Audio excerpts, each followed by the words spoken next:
الحمد للہ وحدہ لا شریک لہ والصلاة والسلام علی من لا نبی بعد اما بعد فاعوذ باللہ من الشیطان الرجیم بسم اللہ الرحمن الرحیم والعصر ان الانسان لفی خسر الا الذین آمنوا وعملوا الصالحات وتواصوا بالحق وتواصوا بالصبر وقال النبی صلی اللہ علیہ وسلم ان العلماء ورثۃ الانبیاء اللہم صلی علی محمد وعلی آل محمد کما صلیت علی ابراہیم وعلی آل ابراہیم انک حمید مجید اللہم بارک علی محمد وعلی آل محمد کما بارکت علی ابراہیم وعلی آل ابراہیم انک حمید مجید۔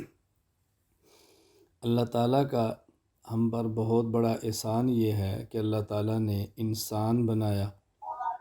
مزید احسان یہ ہے کہ اللہ تعالیٰ نے مسلمان بنایا۔ مزید احسان یہ ہے کہ حضور اکرم صلی اللہ علیہ وسلم کا امتی ہونے کا شرف بخشا ہے، اور مزید احسان یہ ہے کہ رسول اکرم صلی اللہ علیہ وسلم کی امت کا وہ طبقہ مسلمانوں کا جو اہل علم کہلاتا ہے، ہماری نسبت اسی اہل علم کے طبقے کے ساتھ جوڑ دی ہے۔ اللہ تعالیٰ ہمیں ان نعمتوں کی قدر کرنے کی توفیق عطا فرمائے۔ ہم چونکہ جیسے بھی ہیں، کیسے بھی ہیں، سطح کمزور ہے، عملی معاملات کمزور ہیں، لیکن علماء ہیں، اس لیے عالم کو عالم کی طرح رہنا یہ ضروری ہے۔ عالم چونکہ پیغمبر کا وارث ہے، اس لیے اس کو پیغمبر صلی اللہ علیہ وسلم کا وارث بن کر رہنا چاہیے۔ دنیا میں جو کمال ہیں وہ بنیادی طور پر دو ہیں۔ نمبر 1 کمال علمی، نمبر 2 کمال عملی۔ نبوت یہ کمال علمی ہے، کمال عملی نہیں۔ نبوت کمال علمی ہے، اس پہ دلیل کیا ہے کہ کسی شخص کا کمال وہ ہوتا ہے جو اس میں ہو اور دوسرے میں نہ ہو، یا جس قدر اس میں ہے اس قدر دوسرے میں نہ ہو۔ ایک ہے عمل، ایک ہے علم۔ کسی بھی نبی کا امتی بظاہر اعمال میں نبی سے آگے نظر آ سکتا ہے۔ مثلا ہمارے پیغمبر صلی اللہ علیہ وسلم کی عمر 63 سال ہے۔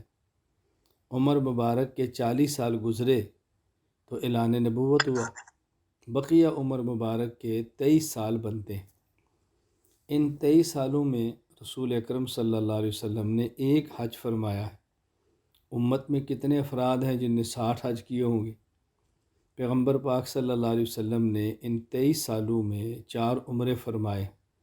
امت میں کتنے افراد ہیں جن نے 100 سے زائد عمرے کیے ہوں گے؟ اور جب ساری امت کے عمرے اور حج جمع کر لیں تو ظاہر تعداد بہت زیادہ بن جاتی ہے۔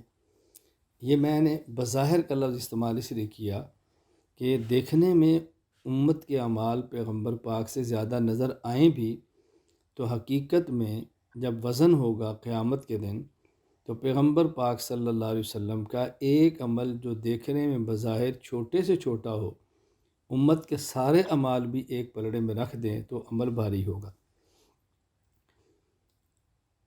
اس لیے نبوت کمال عملی نہیں ہے۔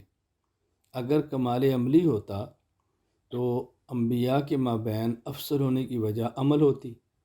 نوح علیہ السلام 950 سال دعوت والا کام فرما رہے ہیں، ہمارے پیغمبر پاک 23 سال فرما رہے ہیں، تو عمل تو ان کا زیادہ ہے، تو نوح علیہ السلام افضل ہوتے، حالانکہ ایسا نہیں ہے۔ افضل الانبیاء حضور اکرم صلی اللہ علیہ وسلم ہے۔ معلوم ہوا کہ بنیاد عمل نہیں ہے۔ نبوت کا کمال وہ کمال علمی ہے۔ اب پیغمبر کا علم اور پوری امت کے سارے علوم ایک طرف رکھیں تو وہ بظاہر بھی علم میں پیغمبر سے آگے نہیں نظر آ سکتے، تو معلوم ہوا کہ نبوت یہ کمال علمی ہے۔ اب ظاہر ہے جب نبوت کمال علمی ہے تو جو وراثت ہوگی وہ علمی ہوگی۔ اس لیے حضور اکرم صلی اللہ علیہ وسلم فرمایا ان العلماء ورثۃ الانبیاء، علماء انبیاء کے وارث ہیں، عابدین، زاہدین، صلحاء، اتقیاء، یہ سب پیغمبر کی دی ہوئی نعمتوں سے حصول ہوتا ہے، لیکن بنیاد وہ علم ہے۔ یہاں یہ بات ذہن نشین فرما لیں کہ قیامت کے دن اعمال کو تولا جائے گا، اعمال کی گنتی نہیں ہے۔ لِيَبْلُوَكُمْ أَيُّكُمْ أَحْسَنُ عَمَلًا فرمایا، اکثر عملہ نہیں فرمایا۔ فَأَمَّا مَنْ ثَقُلَتْ مَوَازِينُهُ وَالْوَزْنُ يَوْمَئِذٍ الْحَقُّ، تو اعمال تولے جائیں گے، اور عمل میں جو وزن ہوگا اس کی بنیاد تواضع، اخلاص، خضوع اور تذلل ہوگا۔ اب پیغمبر کا ایک سجدہ امت کے اربوں سجدوں سے قیامت کے دن وزنی ہوگا۔ بظاہر ایک ہے، لیکن جب تلے گا تو امت کے کروڑوں اور اربوں سجدوں سے زیادہ وزن میں ہوگا۔ اس کی وجہ کیا ہے؟ وجہ یہ ہے کہ قیامت کے دن جو اعمال کا وزن ہوگا اس کی بنیاد تواضع، خشوع، تذلل، عاجزی اور اخلاص ہے، اور تواضع کی بنیاد عظمت ہے۔ جتنی کسی کی عظمت دل میں ہو اتنا ہی اس سے متواضع بن کے انسان پیش آتا ہے، اور عظمت کی بنیاد معرفت ہے۔ جب کسی کی پہچان ہو تو اس کے دل میں عظمت بھی آتی ہے، اور معرفت کی بنیاد علم ہے۔ جتنی کسی کے بارے میں معلومات ہوتی ہیں اتنی پہچان ہوتی ہے۔ ہمارا اہل السنت والجماعت احناف دیوبند کا یہ عقیدہ اور نظریہ ہے کہ حضور اکرم صلی اللہ علیہ وسلم کو جو اللہ کی ذات اور صفات کے بارے میں علم ہے، امت کے سارے علوم جو اللہ کی ذات اور صفات کے بارے میں ہیں مد مقابل آ جائیں تو تنہا حضور کا علم ان سب سے زیادہ ہے۔ اس کا نتیجہ کیا نکلے گا کہ جو حضور اکرم صلی اللہ علیہ وسلم کو اللہ تعالیٰ کی ذات اور صفات کی معرفت حاصل ہے، امت کو جس قدر صفات اور ذات کی معرفت ہے وہ ساری ایک طرف آ جائے تو حضور صلی اللہ علیہ وسلم کی معرفت ان سے زیادہ ہے۔ اس کا نتیجہ کیا نکلے گا کہ تنہا رسول اکرم صلی اللہ علیہ وسلم کے قلب مبارک میں جو اللہ تعالیٰ کی عظمت ہے، امت کے تمام قلوب میں جو عظمت ہے اس کو اگر ایک سامنے رکھ لیا جائے تو یہ عظمت ان سے زیادہ ہے۔ نتیجہ کیا نکلے گا کہ رسول اکرم صلی اللہ علیہ وسلم کا ایک سجدہ جس تواضع اور اخلاص سے ادا ہو رہا ہے، امت کے اربوں سجدے جن خلوصوں اور تواضعات کی سے ادا ہو رہے ہیں مد مقابل آ جائے تو آپ کا ایک سجدہ عظمت اور تواضع میں ان سب سے اعلیٰ ہے۔ اس لیے رسول اکرم صلی اللہ علیہ وسلم اعمال میں بھی امت سے کم نہیں ہیں، بہت آگے ہیں۔ یہ میں نے آپ کی خدمت میں ایک مختصر سی گفتگو کی ہے جو قاسم العلوم والخیرات مولانا محمد قاسم نانوتوی رحمۃ اللہ علیہ بانی دارالعلوم دیوبند کی تحذیر الناس کے اندر موجود ہے۔ میں تو مناسب سمجھتا ہوں کبھی علماء کے پاس وقت ہو اور مجھے خدمت کا موقع فراہم فرمائیں تو تحذیر الناس پر جو اہل بدعت کی طرف سے بنیادی دو اعتراض ہیں میں کبھی شرح و بسط کے ساتھ آپ کی خدمت میں پیش کروں اور تحذیر الناس آپ کے سامنے بیان کی جائے، آپ اس کو سماعت فرمائیں تو انشاءاللہ ایمان بھی تازہ ہوگا، معلومات بھی ہوگی، اکابر کے علم کا بھی اندازہ ہوگا، اہل بدعت کی زبانیں بھی خاموش ہوگی کہ ہمیں سمجھنے میں غلطی لگی تھی اور یہ کیا ہمارے اکابر نے لکھا ہے۔ تو یہ تحذیر الناس کی ایک عبارت ہے جس کو میں نے مختصر سا آپ کی خدمت میں اس کا حل پیش کیا ہے۔ تو نبوت کمال علمی ہے، علماء نبوت کے وارث ہیں، تو ظاہر ہے ایک نبی دوسرے نبی سے جو افضل ہے اس کی بنیاد علم ہے۔ تلک رسل فضلنا بعضهم علی بعض، چونکہ ہمارے پیغمبر پاک علوم میں تمام انبیاء سے اعلیٰ ہیں، تمام انبیاء سے آگے ہیں، تمام انبیاء سے سبقت ہے، تمام انبیاء زیادہ علم آپ کے پاس ہے، اس لیے حضور اکرم صلی اللہ علیہ وسلم تمام انبیاء سے اعلیٰ اور افضل ہیں۔ آپ کے افضل ہونے کی اور وجوہ بھی ہو سکتی ہیں، میں نے بنیادی وجہ آپ کی خدمت میں عرض کی ہے۔ تو آپ ذرا چونکہ اہل علم ہیں، علماء ہیں، اس لیے علم میں عوام سے آپ کو ممتاز ہونا چاہیے۔ عوام رجوع آپ کی طرف کریں تو آپ کی طرف سے جواب آنے چاہیے، یہ عالم کے علم کا تقاضا ہے، عالم کی شان علمی کا مقتضا ہے کہ وہ اس بات کا خیال کرے۔ اللہ ہمیں اس پر پورا اترنے کی توفیق عطا فرمائے، اللہ تعالیٰ پورا اترنے کی ہمیں ہمت عطا فرمائے کہ ہم یہ کام کریں۔ میں نے جو گزارش کی ہے عالم چونکہ انبیاء کا وارث ہے۔ اب دیکھنا ہے کہ انبیاء نے کام کیا کیے، ظاہر ہے جو کام انبیاء علیہ السلام نے فرمائے ہیں وہی کام علماء نے بھی کرنے ہیں۔ میں اگر پورے کام کا خلاصہ سمیٹ دوں مختصر، تو میں یہ عرض کروں گا، پورے امور کو خلاصے میں بیان کروں کہ مجموعہ نبوت نے 3 کام فرمائے۔ نمبر 1 اشاعت دین، نمبر 2 دفاع دین، نمبر 3 نفاذ دین۔ ایک ہے دین کو پیش کرنا اور پھیلانا، ایک ہے دین پر ہونے والے اعتراضات کا جواب دے کے اس کا دفاع کرنا، اور ایک ہے پھر اس کو مستحکم کر کے نافذ کرنا۔ اور اس کے لیے 4 طریقے اختیار کیے گئے ہیں: تقریر، تحریر، مناظرہ اور جہاد۔ یہ تینوں کام اور چاروں طریقے قرآن کریم اور احادیث اور آپ صلی اللہ علیہ وسلم کی مبارک سیرت سے ثابت ہے۔ اب علماء کو بھی یہ 3 کام اور 4 طریقے اختیار کرنے، ہر شخص میں اتنی صلاحیت نہیں ہوتی کہ وہ تینوں کام اور چاروں طریقے اختیار کرے۔ ایسے افراد اللہ تعالیٰ صدیوں میں کوئی ایک آدھ پیدا فرماتے ہیں کہ جن کو یہ تینوں کام بھی لے لیتے ہیں، چاروں طریقوں سے لے لیتے ہیں، ورنہ جس بندے کے اندر جو صلاحیت ہو اس کے مطابق اپنے دینی کام کو سر انجام دے۔ تو علماء نے یہ 3 کام اور 4 طریقے اختیار فرمانے ہیں۔ اب ظاہر ہے جو کام پیغمبر فرماتے ہیں، میں نے پہلے خلاصہ عرض کیا تھا، اب تھوڑا سا میں اس کو واضح کروں گا تو بات سمجھنی بہت آسان ہوگی، اور اس کے لیے میں ایک واقعہ عرض کرتا ہوں۔ ایک مرتبہ میرا خواتین میں ایک سبق تھا، اور اس میں ایک خاتون وہ تھی کہ جو مسلک کے اعتبار سے غیر مقلدن تھی، جنہیں آپ لوگ اہل حدیث کہتے ہیں۔ انہوں نے ایک پرچی لکھ کے مجھ سے سوال کیا کہ مولانا صاحب، علماء دیوبند کی طرف سے یہ بھی ہوتا ہے کہ جس طرح مرد حضرات بیعت کرتے ہیں، خواتین بھی بیعت کر سکتی ہیں، تو خواتین کسی عالم کی بیعت کریں، اس پر دلیل شرعی کیا ہے؟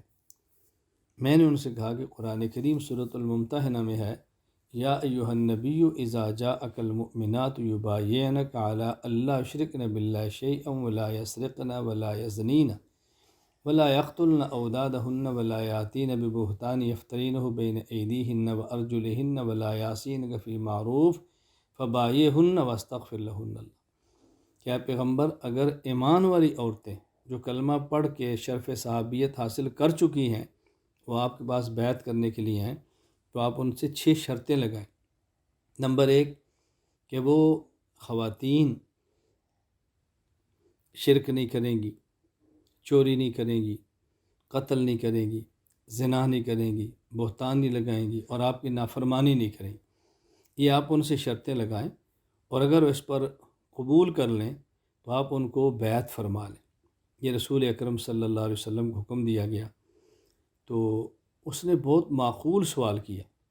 اس نے سوال یہ کیا کہ دیکھیں، میں آپ سے یہ نہیں پوچھ رہی کہ خواتین کسی عالم نبی کی بیعت کریں یا نہ کریں، میں یہ پوچھ رہی ہوں کہ خواتین کسی عالم کی بیعت کریں یا نہ کریں، میں نے یہ پوچھا ہے، اور آپ نے دلیل اس بات پر پیش کی ہے کہ خواتین نبی کی بیعت کریں۔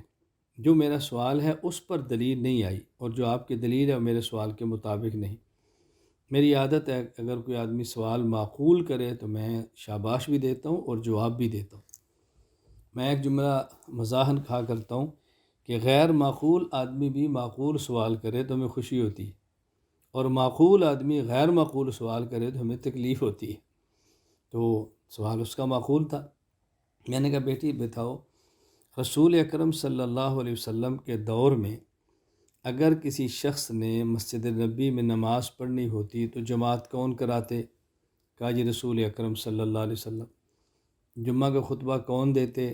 رسول اکرم صلی اللہ علیہ وسلم۔ مسجد میں نکاح آ جاتا کون پڑھاتے؟ رسول اکرم صلی اللہ علیہ وسلم۔ خواب کی تعبیر کون بتاتے؟ رسول اللہ صلی اللہ علیہ وسلم۔ کوئی مسئلہ پوچھتا تو کون بتاتے؟ رسول اکرم صلی اللہ علیہ وسلم۔ میں نے کہا آج نماز پڑھنی ہوگی، جماعت کون کرائے گا؟ کہا جی مولانا صاحب۔ خطبہ جمعہ کون دے گا؟ مولانا صاحب۔ خطبہ نکاح کون دے گا؟ مولانا صاحب۔ مسئلہ کون بتائے گا؟ مولانا صاحب۔ خواب کی تعبیر کون بتائے گا؟ مولانا صاحب۔ تو میں نے کہا بیٹی جب آپ نے بیعت کرنی ہو تو میں آپ کے لیے کوئی نبی لے کر آؤں؟ جب باقی سارے کام علماء نے کرنے ہیں تو یہ کام بھی تو علماء ہی کریں گے نا۔ اس نے کہا جی مجھے بات سمجھ آ گئی۔ تو میں یہ واقعہ کیوں سنا رہا ہوں کہ علماء نے سارے کام کرنے ہیں، یہ علماء نے کرنے ہیں، لیکن جتنے کام ہیں کرنے والے وہ اعتقادات، عبادات، اخلاقیات، معاشرات اور معاملات، یہ پانچ چیزوں کا مجموعہ پورا دین ہے، شریعت ہے، اسلام ہے۔ ان سب کو علماء نے سنبھالنا ہے۔ امت کے عقائد پر بھی کام کرنا ہے، اعمال پر بھی کرنا ہے، اخلاق پر بھی کرنا ہے، معاشرے کو بھی سدھارنا ہے، معاملات بھی درست کرنے ہیں۔ لیکن ان میں سب سے اہم چیز وہ ہے عقائد۔ یعنی اگر سب کا خلاصہ بیان کیا جائے تو میں عرض کرتا ہوں کہ دین 5 چیزوں کا نام ہے: اعتقادات، عبادات، اخلاقیات، معاشرات اور معاملات۔ آپ ان کا خلاصہ نکالیں گے تو کہیں گے جی دین 2 چیزوں کا نام ہے، 3 چیزوں کا نام ہے: اعتقادات، عبادات، اخلاقیات۔ اب ان کا خلاصہ نکالیں گے تو آپ کہیں گے دین 2 چیزوں کا نام ہے: نمبر 1 اعتقادات، عقائد، نمبر 2 مسائل۔ یہ 2 چیزیں اعمال، یہ خلاصہ ہے۔ اب اس کا معنی یہ ہے کہ اس پر کام کس نے کرنا ہے؟ علماء نے کرنا ہے۔ قرآن کریم میں اللہ تعالیٰ ارشاد فرماتے ہیں والعصر، قسم ہے زمانے کی، ان الانسان لفی خسر الا الذین آمنوا، وہی شخص کامیاب ہوگا جو 4 کام کرے: آمنو، عقیدہ ٹھیک کرے، وعمل الصالحات، اعمال سنت کے مطابق اپنائے، وتواصوا بالحق، ایک اس کا ترجمہ صحیح عقیدہ اور مسنون عمل کی دعوت دے، وتواصوا بالصبر، اور اس دعوت پر مشکل آئے تو خندہ پیشانی سے برداشت کرے۔ دوسرا اس کا ترجمہ اور مفہوم: وہی شخص کامیاب ہوگا، نمبر 1 اس کا عقیدہ ٹھیک ہو، نمبر 2 اس کے اعمال سنت کے مطابق ہوں، نمبر 3 عقائد میں شبہ ہو تو اس کو زائل کرے، تواصوا بالحق، نمبر 4 خواہشات کے رس اعمال میں کمزوری آئے تو اس کی اصلاح کرے، تواصوا بالصبر۔ عقائد میں فساد آتا ہے شبہات کی وجہ سے، اعمال میں فساد آتا ہے خواہشات کی وجہ سے۔ یعنی آپ کسی مسلمان سے بات کریں گے، اعمال مانتا ہے، کیوں نہیں پڑھتا؟ بجستی ہے، میری کمزوری ہے، بیوی ہے، بچے ہیں، کمانا ہوتا ہے، یہ ہے وہ ہے، تو یہ سب خواہشات ہیں۔ اور عقائد میں جہاں جہاں فساد آتا ہے شبہات کی وجہ سے۔ اب اس کا مطلب یہ ہے کہ اپنے عقائد بھی ٹھیک ہوں، اپنے اعمال بھی ٹھیک ہوں، اور عقائد کا فساد جن شبہات سے آتا ہے اس کو دور بھی کریں، اعمال میں فساد جن خواہشات سے آتا ہے اس کی اصلاح بھی کریں۔ یہ کام بنیادی طور پر میں اگر یہ کہوں کہ نصف ایسا ہے کہ جس میں علماء اور غیر علماء سب شریک ہیں، نصف ایسا ہے کہ جو صرف علماء کا ہے۔ آمنو، عامل الصالحات، یہ علماء غیر علماء۔ عقائد اور اعمال کا ٹھیک ہونا یہ علماء غیر علماء سب کے لیے ضروری ہے۔ ہاں علماء کے لیے غیر علماء سے زیادہ ضروری ہے۔ اسی طرح تواصوا بالحق اور تواصوا بالصبر، یہ علماء کا کام ہے، غیر علماء کا نہیں ہے۔ عقیدے میں جو شبہ ہوگا اس کو دور تو عالم ہی کرے گا نا۔ ہاں سیکھتے سیکھتے غیر عالم بھی ان چیزوں کو سیکھ جائے تو وہ بھی شروع ہو جائے گا۔ اسی طرح خواہشات کی اصلاح تو علماء ہی کریں گے نا، غیر علماء کیسے کریں گے؟ تو آپ حضرات علماء ہیں، میری گفتگو آج آپ حضرات سے ہے، بہت طویل اور لمبی گفتگو نہیں ہے، مختصر سی ہے، پھر آپ رائے ارشاد فرمائیں گے، اس پر ہم بات کریں گے، جو میرے ذہن میں عرض کر دوں گا، کیونکہ ہم نے بنیادی طور پر آج کی جو گفتگو ہے وہ صرف انگلینڈ یا یورپ کے علماء کے لیے ہے، کچھ کینیڈا امریکہ کے بھی ہوں گے، ممکن ہے ایک آدھ کسی اور ملک کا بھی ہو۔ بنیادی طور پر گفتگو میں نے آپ سے عرض کرنا چاہ رہا تھا کہ آپ ایسے ماحول کے اندر رہتے ہیں کہ جہاں ممکن ہے خدشات زیادہ ہوں، شبہات زیادہ ہوں، اشکالات زیادہ ہوں، ماحول زیادہ ہو، تو اس لیے بلکہ اگر میں یہ کہوں کہ ممکن ہے جو دنیا میں شبہات پھیلائے جاتے ہیں اس کا مرکز بھی آپ کے پاس ہو، تو شاید یہ بات بیجا نہ ہو کہ دنیا میں جو فتنے اور جو شبہات آئے ہیں وہ شاید یہیں سے پھیلائے گئے ہیں، آپ اس کو مجھ سے بہتر سمجھتے ہیں۔ تو میں یہ سمجھتا ہوں کہ اب ہم علماء کو چاہیے کہ اس بات کا خیال کریں۔ ہاں میں اہل علم کے لیے ایک بات عرض کرنا چاہتا ہوں، والعصر ان الانسان لفی خسر، یہاں جو قسم اٹھائی گئی ہے یہ قسم تاکید کے لیے نہیں، یہ قسم بطور دلیل بعد میں آنے والے دعویٰ کے لیے۔ کلام عرب میں کبھی ایک دعویٰ کیا جاتا ہے اور اس دعویٰ کو مضبوط قسم اٹھا کے دلیل سے کیا جاتا ہے۔ دعویٰ کیا ہے کہ وہ لوگ کامیاب ہوں گے ان الانسان لفی خسر الا الذین آمنوا، جن کا عقیدہ ٹھیک ہے اور اعمال ٹھیک ہے، کامیاب وہ ہوں گے۔ تواصوا بالحق اور تواصوا بالصبر، یہ کامیاب ہے۔ اس کے علاوہ باقی سب نقصان میں۔ دلیل العصر، انسانی تاریخ، والعصر سے مراد زمانہ نہیں، والعصر سے مراد خاص زمانہ، یعنی انسانی تاریخ۔ حضرت آدم سے لے کر آج تک کی پوری تاریخ اس بات پر گواہ ہے کہ جب لوگ عقائد ٹھیک کرتے ہیں، اعمال ٹھیک کرتے ہیں، تواصی بالحق تواصی بالصبر کرتے ہیں تو فلاح پاتے ہیں۔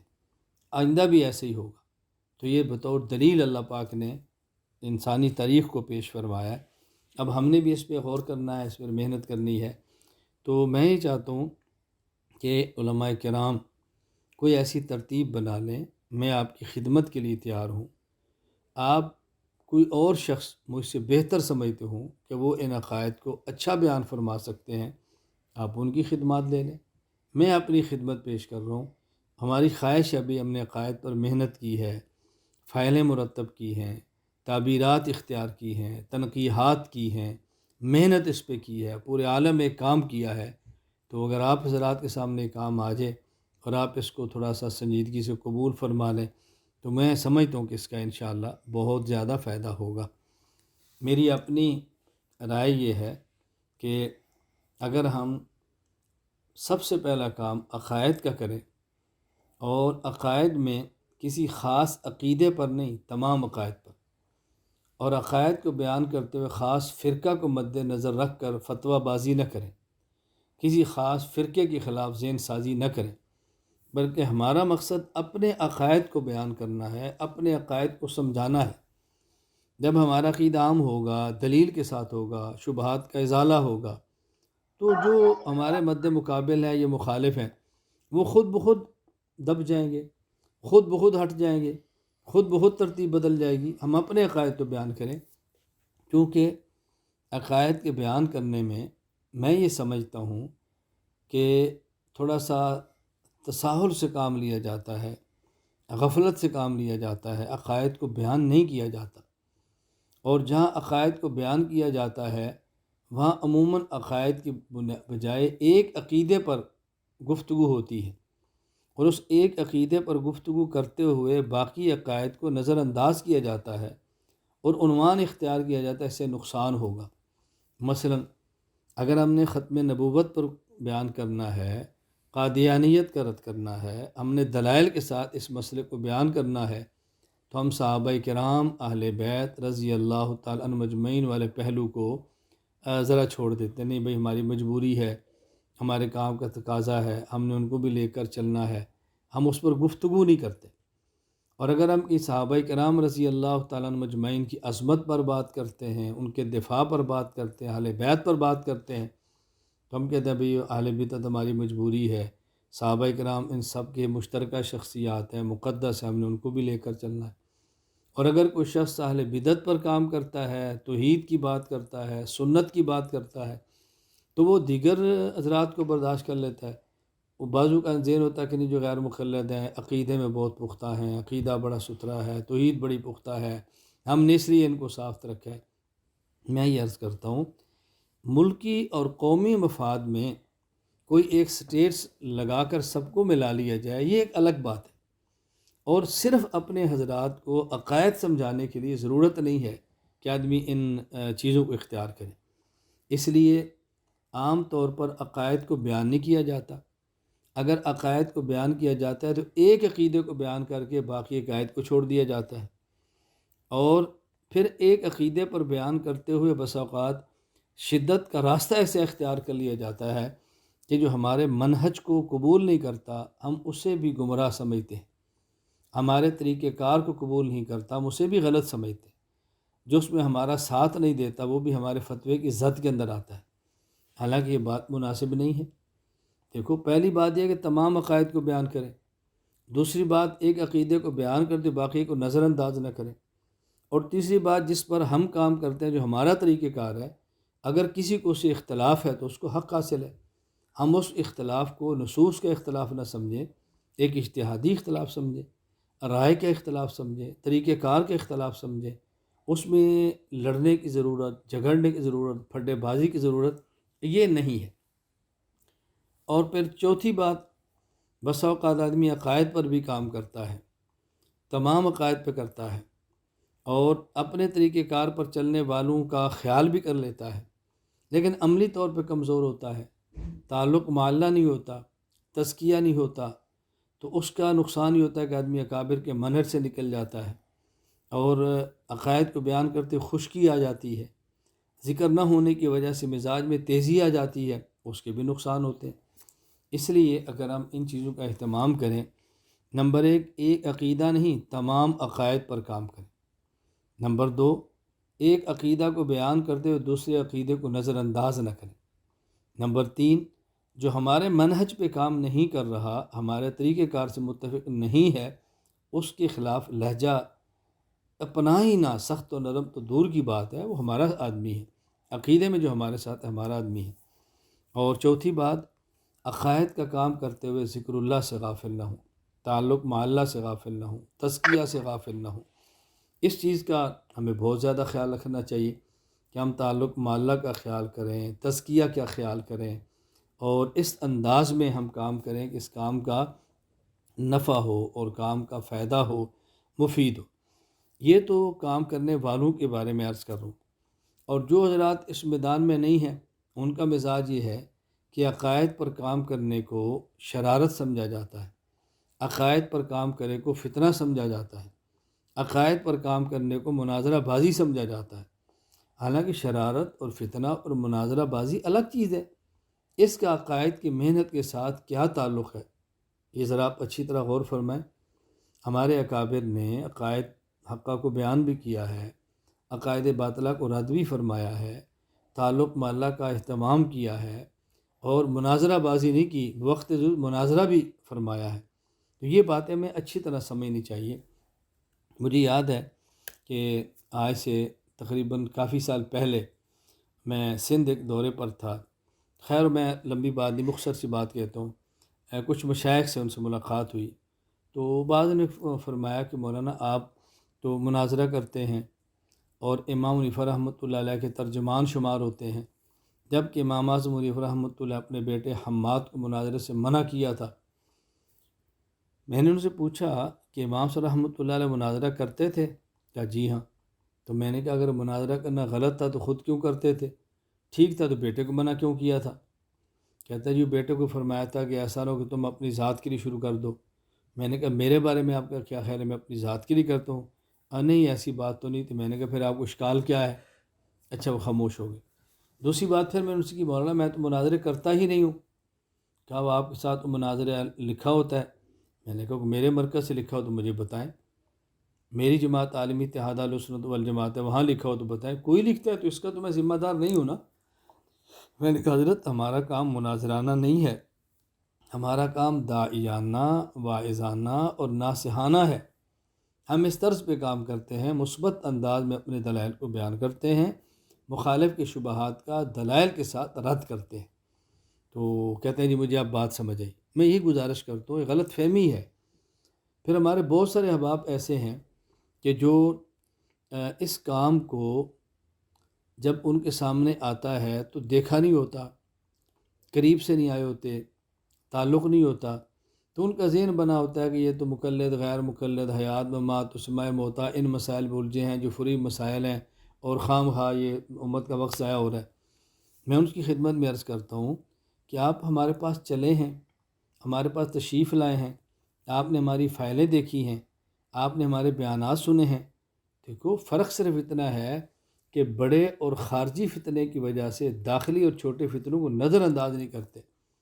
ابھی چند دن قبل 9 جنوری کو میرا آن لائن شیخ الہند عالمی سیمینار سے خطاب تھا، میں نے اس میں بڑی تفصیل سے بات کی۔ میں علماء سے گزارش کروں گا آپ حضرت شیخ الہند کا منہج اور مزاج کے عنوان پر وہ 2 باتیں سماعت فرما لیں، احناف میڈیا سروسز پر موجود ہے، تو امید ہے انشاءاللہ آپ نفع محسوس کریں گے۔ میں نے اس کو دلائل سے بیان کیا ہمارے شیخ الہند رحمہ اللہ کا مزاج کیا تھا اور آپ کا منہج کیا تھا۔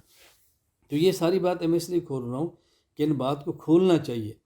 بسا اوقات ایک چیز فروعی ہوتی ہے، مخالف اس کو اصول کا درجہ دیتا ہے، تو پھر اس کا رد فروع نہیں اصول کی طرح ہوتا ہے۔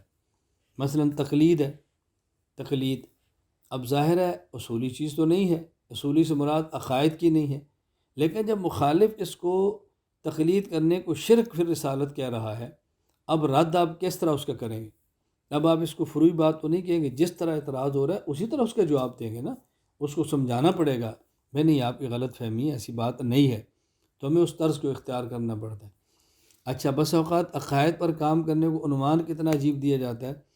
میں کراچی سفر پہ تھا تو ایک مسجد سے رابطہ کیا گیا اور مجھے کہا کہ سنے آپ کراچی آئے ہیں تو اگر کل ظہر کے بعد ہمارے پاس آ جائیں، تو میں نے کہا میں فارغ ہوں، میں آ جاؤں گا کل ظہر، میں تو فارغ ہوں، ظہر کو آ سکتا ہوں۔ تو مجھے فرمانے کہ اس کا پھر بیان کا عنوان کیا رکھیں گے؟ میں نے کہا جی آپ فرمائیں۔ کہتے ہیں ہمارا خیال ہے کہ اصلاحی بیان نام رکھ لیتے ہیں۔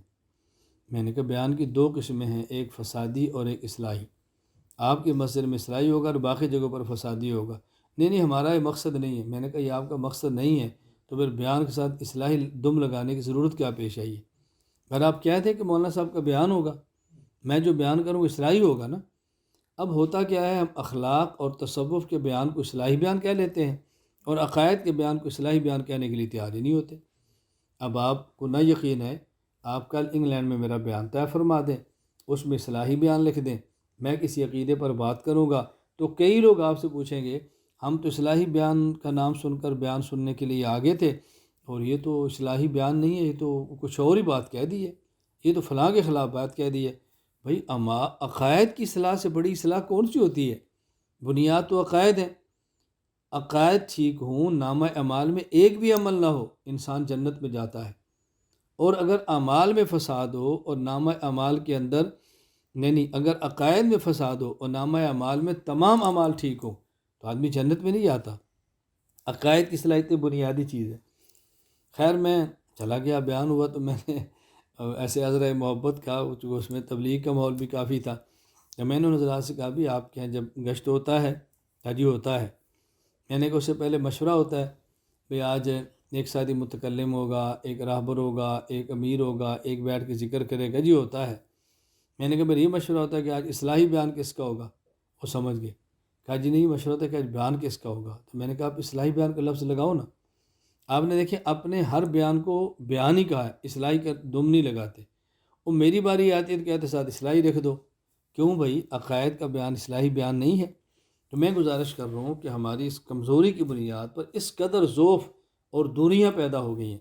اللہ تعالیٰ میں بات سمجھنے کی توفیق عطا فرمائے۔ میں شاید کوئی بات لمبی کر گیا ہوں، میں اس کو سمیٹتا ہوں تاکہ آپ کو مشورہ دینا چاہیں، کوئی رائے دینا چاہیں۔ میں ہی سمجھ رہا ہوں کہ میں عقائد کے حوالے سے سب سے پہلے الفقہ الاکبر امام اعظم ابو حنیفہ رحمۃ اللہ علیہ کی کتاب ہے، بہت مختصر ہے۔ ہاں جب ہم اس میں تفصیلات میں جائیں گے تو بہت وسیع ہے، عقائد کا باب بہت بڑا ہے، دلائل کی ایک دنیا ہے، ہم اس میں چلے جائیں۔ اگر آپ حضرات مشاورت سے طے کر لیں کہ ہم آئندہ ہفتہ اور اتوار یہی وقت 10:30 بجے شروع کریں اور 11:30 اور 12 حد 12:30 تک اس کو ختم کر دیں، پھر اگلا ہفتہ اور اتوار، تو ہم کوشش کریں کہ ہم یہ 4 دن جو ہیں اس کے اندر اس کو سمیٹ لیں۔ اگر اس سے پہلے ختم ہوگی تو بہت اچھی بات، ضرورت محسوس ہوئی تو 2 دن اور کر لیں گے، تو یوں ہمیں 4 یا 6 دن لگے گی انشاءاللہ، یہ الفقہ الاکبر آپ کے سامنے آ جائے گی۔ ایک فائدہ تو یہ ہوگا کہ یہ جو اعتراضات کیے جاتے ہیں کہ امام اعظم ابو حنیفہ رحمۃ اللہ علیہ کی کتاب کوئی نہیں، یہ بھی ختم ہو جائے گا۔ اور یہ جو کہا جاتا ہے کہ تم فروع میں تقلید کرتے ہو اور عقائد میں کس کے مقلد ہو، یہ بات بھی حل ہو جائے گی بھی، عقائد میں تقلید نہیں ہوتی اور عقائد میں ہمارے امام کی کتاب بھی موجود ہے۔ اور پھر چونکہ امام صاحب کی اپنی کتاب ہے، مختصر ہے، باقی جو عقائد کی کتب ہے، عقیدہ طحاویہ ہے یا شرح العقائد ہے، یہ دیگر ہیں، وہ بات کی ہیں، امام صاحب بہت پہلی ہے، اس پر محنت کر لیجیے تو زیادہ بہتر ہے۔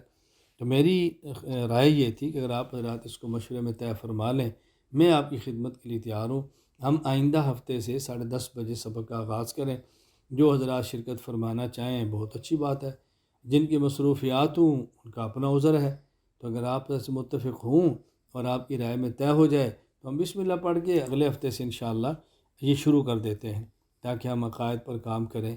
پھر اگر آپ فرمائیں گے وقت ہوگا تو چند ایک مسائل بھی لے لیں گے جن مسائل کی آپ کے یہاں ضرورت ہے۔ تو بھی کچھ دن پہلے بھی ایک ساتھ نے مجھ سے رابطہ کیا تھا کہ مولانا بہت بڑا مسئلہ یہاں پر بعض ملحدین نے شروع کر رکھا ہے کہ چونکہ آن لائن اسباق ہو رہے ہیں تو کہا جی آن لائن نمازیں بھی ہوں، اس کے لیے مسجد میں آنے کی ضرورت ہی نہیں ہے، آن لائن جماعت ہو سکتی ہے۔ خیر استفتاء تھا، میں نے اس کا جواب بھی بھجوا دیا۔ اس قسم کے جو مسائل پیش آ رہے ہیں اور لوگ پیش کر رہے ہیں تو میں انشاءاللہ آپ کی خدمت کے لیے تیار ہوں، اگر آپ مجھے موقع فراہم کریں گے تو انشاءاللہ اس پہ ضرور چلیں گے۔ تو میں نے یہ مختصر آپ کی خدمت میں بات عرض کر دی ہے، تو باقی آپ حضرات مشورے کے ساتھ جیسے طے فرما لیں، میں انشاءاللہ آپ کے ساتھ ہوں۔ اللہ تعالی ہم سب کو عمل کرنے کی توفیق عطا فرمائے۔ کچھ اگر کوئی لمبی بات ہوگی ہو تو میں آپ سے معذرت چاہتا ہوں، میں نے کوشش تو کی ہے کہ بات مختصر کریں۔ اللہ ہم سب سے راضی ہو جائے۔ وآخر دعوانا ان الحمد للہ رب العالمین۔